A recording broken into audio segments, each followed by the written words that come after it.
नमस्कार दोस्तों, आप सबका साहित्य की नगरी में स्वागत है। तो आज की कहानी है यशपाल जी का होली का मजाक। कहानी शुरू करते हैं। बीबी जी, आप आवेंगे कि हम चाय बना दें? खिलसिया ने ऊपर की मंजिल की रसोई से पुकारा। नहीं तो पानी तैयार कर तीनों सेठ मेज पर लगा दे, मैं आ रही हूँ। बाज आई तेरी चाय बनाने से। सुबह 3-3 बार पानी डाला तो भी इतनी काली और जहर की तरह कड़वी। तुम्हारे हाथ डिब्बे लग जाए तो पत्ती 3 दिन ही नहीं चलती। 7 रुपए में डिब्बा आ रहा है। मरी चाय को भी आग लग गई है। मालकिन ने किलसिया को उत्तर दिया। आलस अभी टूटा नहीं था, जरा और लेट लेने के लिए बोलती गई। बेटा मंटू, तू जरा चली जा ऊपर, तीनों पार्ट बनवा दे बेटा। जरा देख कर पत्ती डालना, मैं अभी आ रही हूँ। अम्मा जी, जरा तुम आ जाओ, हमारी समझ में नहीं आता, बर्तन सब लग दिए हैं। 17 वर्ष की मंटू ने ऊपर से उत्तर दिया। ठीक ही कह रही है लड़की, मालकिन ने सोचा। घर मेहमानों से भरा था, जैसे शादी ब्याह के समय का जमाव हो। चीफ इंजीनियर खोसला साहब के रिटायर होने में 4 महीने ही शेष थे। 3 वर्ष की एक्सटेंशन भी समाप्त हो रही थी। पिछले वर्ष बड़े लड़के और लड़की के ब्याह कर दिए थे। रिटायर होकर तो पेंशन पर ही निर्वाह करना था। जो काम अब 1000 में हो जाता, रिटायर होने पर उस पर 3000 लगते। रिटायर होकर इतनी बड़ी 13 कमरे की हवेली भी नहीं रख सकते थे। पहली होली पर लड़की जमाई के साथ आई थी। बड़ा लड़का आनंद 7 दिन की छुट्टी लेकर आया था, इसलिए बहू को भी बुला लिया था। आनंद की छोटी साली भी बहन के साथ लखनऊ की सैर के लिए आ गई थी।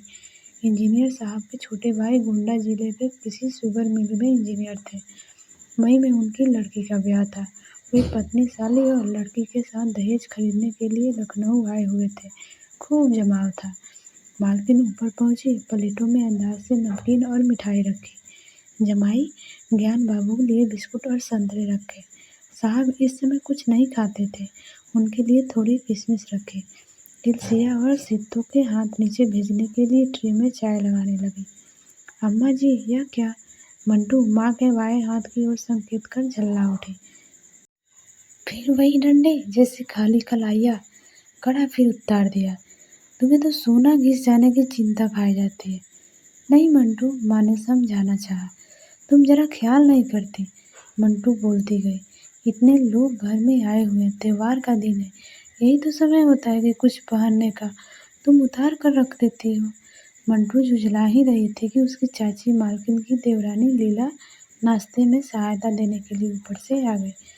उसने भी मंटू का साथ दिया। हाँ भाभी जी, त्योहार का दिन है, घर में बहू आई है, जमाई आया है, इसी समय में कुछ नहीं पहना, कलाई नंगी रहे तो अशगुन लगता है। सुबह तो चूड़ियाँ भी थी, कड़ा भी था।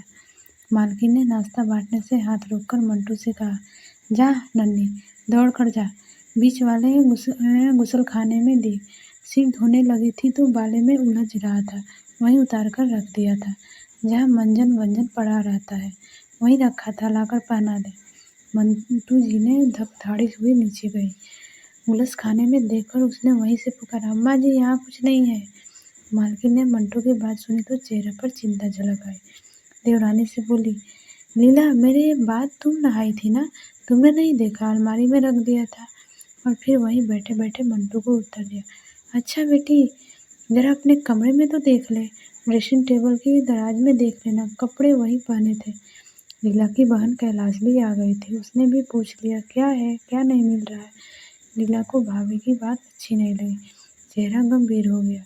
उसने तुरंत अपनी बहन को संबोधन किया, कासू, हम दोनों तो नीचे के गुसल खाने में नहाने गई थी। मालकिन ने देवरानी को बुरा मान जाने की आशंका में तुरंत बात बदली, मैं तो कह रही हूँ कि तू वहाँ नहाई होगी तो उठा कर संभाल लिया होगा। भाभी की बात से लीला को संतोष नहीं हुआ। उसने फिर कैलाश को याद दिलाया, काशू, मैं बीच के गुसल खाने में जा रही थी तो किसलिया ने नहीं कहा था कि बहू का साबुन तौलिया और उसके लिए गर्म पानी रख दिया है। आपके बाद तो कुसुम ही नहाई थी, संभाल कर रखा होगा तो उसी के पास होगा। बीच की मंजिल से फिर मंटू की पुकार सुनाई दी, अम्मा जी यहाँ भी नहीं है, मैंने सब देख लिया है। मालकिन ने कैलाश से कहा, कासू बहन, तू जा नीचे मंटू से कह के जरा कुसुम से पूछ ले, उसने संभाल लिया होगा। मुझे तो यही याद है कि गुसल खाने की अलमारी में रखा था। कैलाश नीचे जा रही थी। लीला ने मालकिन को सुझाया, भाभी जी आपके बाद। किसलिया कमरे में आ गई थी। बोली, गोल कमरे में चाय दे दी थी है। बड़े साहब, जमाई बाबू, बड़े भैया तीनों वहीं पी रहे हैं। पकौड़ी लौटा दी है, कोई नहीं खाएगा। बहू जी, उनकी बहन और बड़ी बिटिया भी चाय नीचे मंगा रही है। सीतो क्या कर रही है? मालकिन ने किलसिया से पूछा। नीचे के गुसल खाने में कपड़ा धो रही है। किलसिया बहू उनकी बहन और बड़ी बेटिया के लिए चाय लेकर चली तो बोली, आपके पास कुसुम से पहले किलसिया भी तो गुसल खाने में गई थी। उसी ने तो आपके कपड़े उठाकर कुसुम के लिए साबुन तौलिया रखा था। लीला ने स्वर दबाकर कहा। भाभी जी, मैंने आपसे कहा नहीं, पर किसलिया की आदत अच्छी नहीं है, पहले भी देखा। इस बार भी 2 पार पैसे उठ चुके हैं। परसों मैंने मेज की दराज में 1 रुपया 13 आना रख दिए थे, 4 आने चले गए। इनके कोट की जेब में रुपए के 27 नोट थे। 1 रुपया उड़ गया। कमरे किलसिया ही साफ करती है। मैंने सोचा इतनी सी बात के लिए मैं क्या कहूँ। मालकिन ने समझाया, तू भी क्या करती है लीला, 8 आने रुपए की बात मैं मानती हूँ, मरी उठा लेती होगी, पर 5 तोले का कड़ा उठा ले ऐसी हिम्मत कहाँ।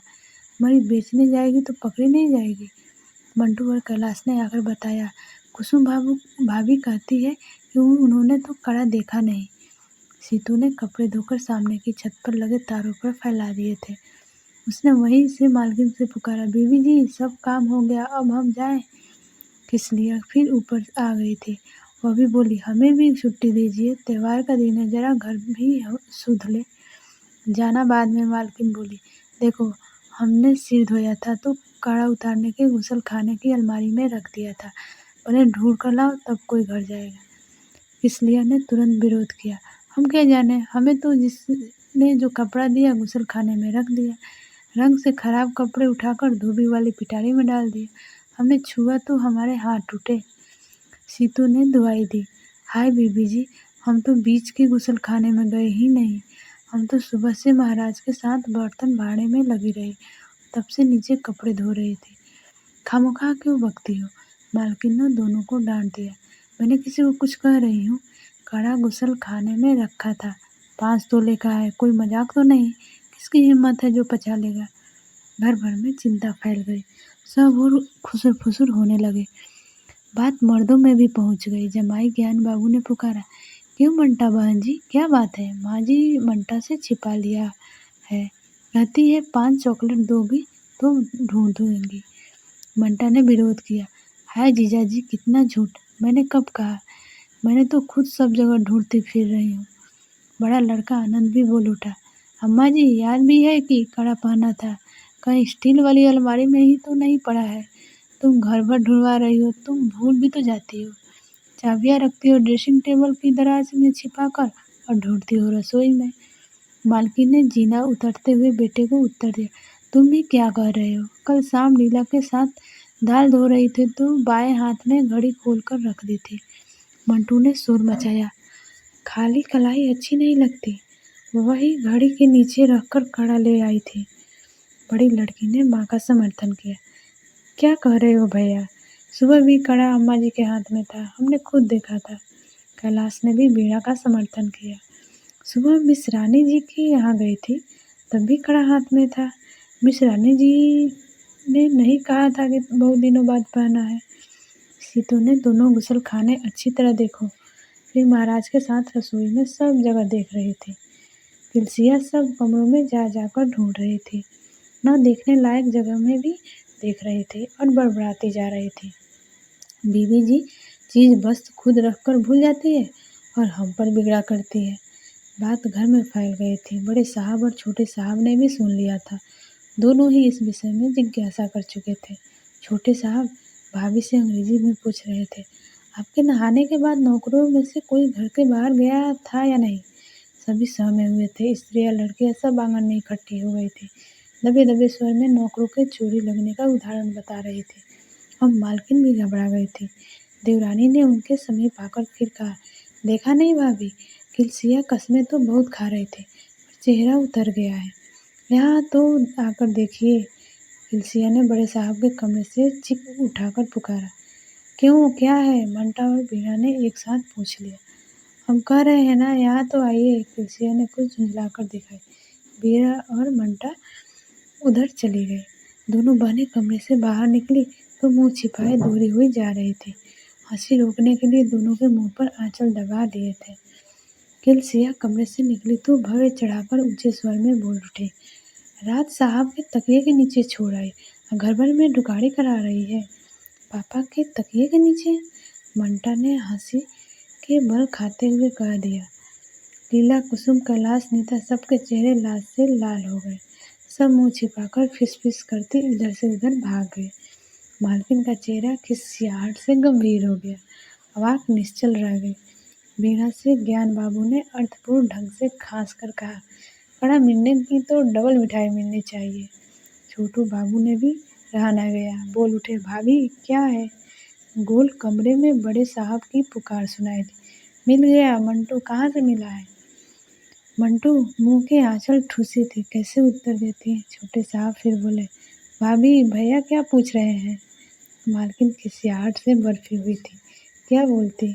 लीला ने हंसी दबाकर भाभी के काम में नाव में कहा, देखा चालाक को कहाँ जाकर रख दिया, तभी ढूंढती फिर रही थी।